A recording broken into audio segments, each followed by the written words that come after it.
Mas eu acho que vou tocar numa questão que realmente é delicada.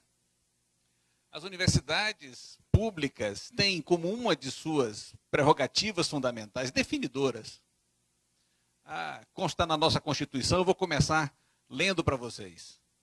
As universidades gozam de autonomia didático-científica, administrativa e de gestão financeira e patrimonial, e obedecerão ao princípio de indissociabilidade entre ensino, pesquisa e extensão.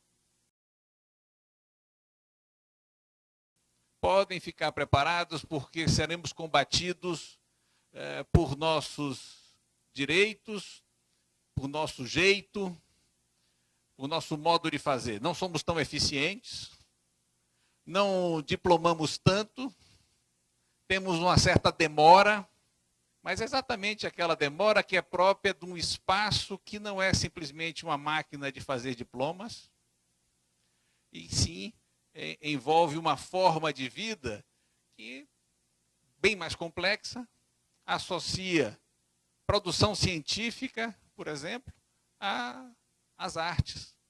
A autonomia universitária, ao contrário, sim, tem um valor elevado, e não obstante, a vemos ameaçada, como se teoricamente a universidade fosse um território necessário, livre e sagrado, teoricamente, mas na prática devesse purgar os influxos mais contingentes e arbitrários.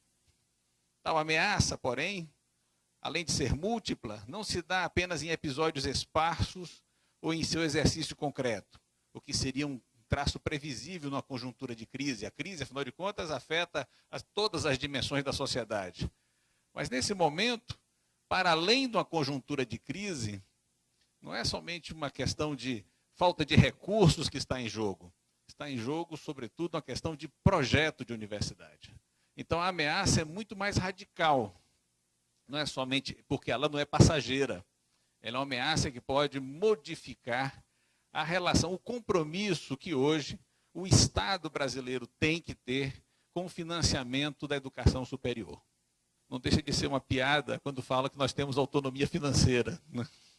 Afinal de contas, vivemos com um regramento, contingenciamento, com aquilo que seria automático, depende de várias injunções, pedidos, manifestações da associação, dos reitores, apoio de parlamentares, gestões as mais diversas para que recursos sejam liberados, recursos previstos, não recursos novos.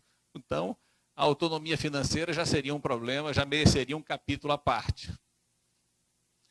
Eu vou tecer algumas considerações sobre a noção de autonomia que quero associar aqui a esclarecimento e capacidade pública de justificação.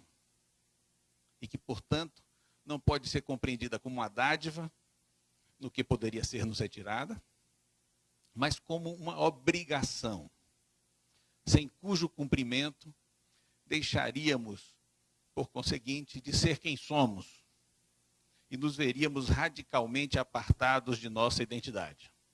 Esquecendo os indivíduos de todas as instituições que podemos imaginar como exemplares, possivelmente, do exercício do esclarecimento, a universidade nos parece ser aquela mais capaz de expressar isso, de expressar a possibilidade de autodeterminar seus destinos.